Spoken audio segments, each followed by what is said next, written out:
এটা এখানকার যারা আমার শত্রু, যারা মুর্শিদাবাদ জেলায় আমাকে তৃণমূলটা করতে দিতে চায় না বা তৃণমূলে রাখতে চায় না, তারা প্রতিনিয়ত উপরওয়ালাকেও ডাকছে, ভগবানকেও ডাকছে, পুজো পার্বণও দিচ্ছে যে যাতে হুমায়ুন কবির তৃণমূল ছেড়ে বেরিয়ে যায়।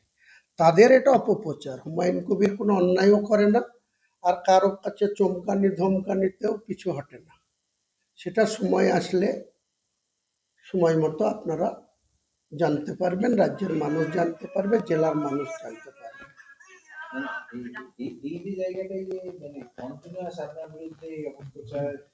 এটা তো আমাদের দুর্ভাগ্য বলে দিচ্ছি, ভাগ্যলুপি বলতে পারেন। কারণ সবার আগে এসছি আমি, এর আগে অনেকবার আপনাদের বলেছি, আবার বলছি।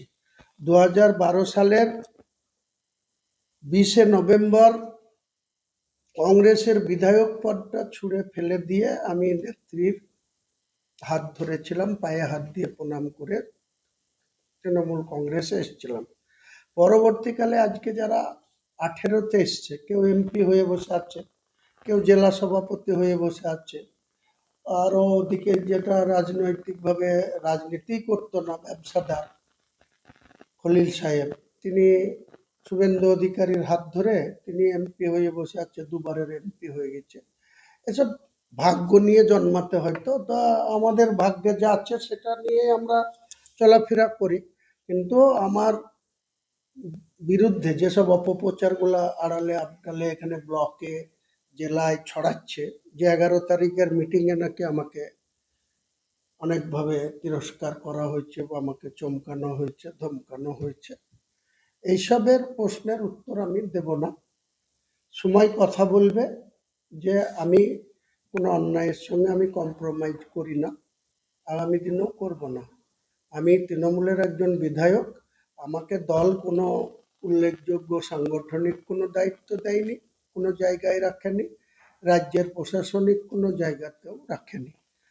সেটা আমার দায়বদ্ধতার মধ্যে পড়ে না।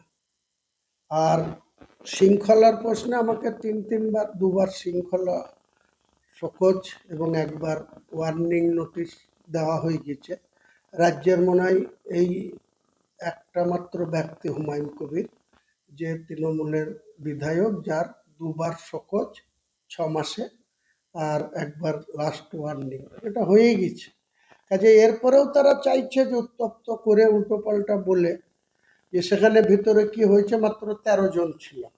বিশ্বদেব কর্মকার যুব সভাপতি, ফতেমা মহিলা সভাপতি, আর নীলিমেশ হচ্ছে আইন ডিউটির সভাপতি, আর 10 জন এমএলএ। 11 জনের ভিতরে জাফিকুল অসুস্থ ছিল, অ্যাবসেন্ট ছিল।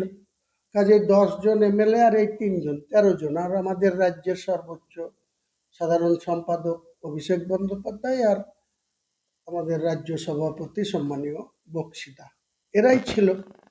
এর মধ্যে এখানে এত গল্প হচ্ছে যে আমাকে এই করেছে, ওই করেছে, সেই করেছে।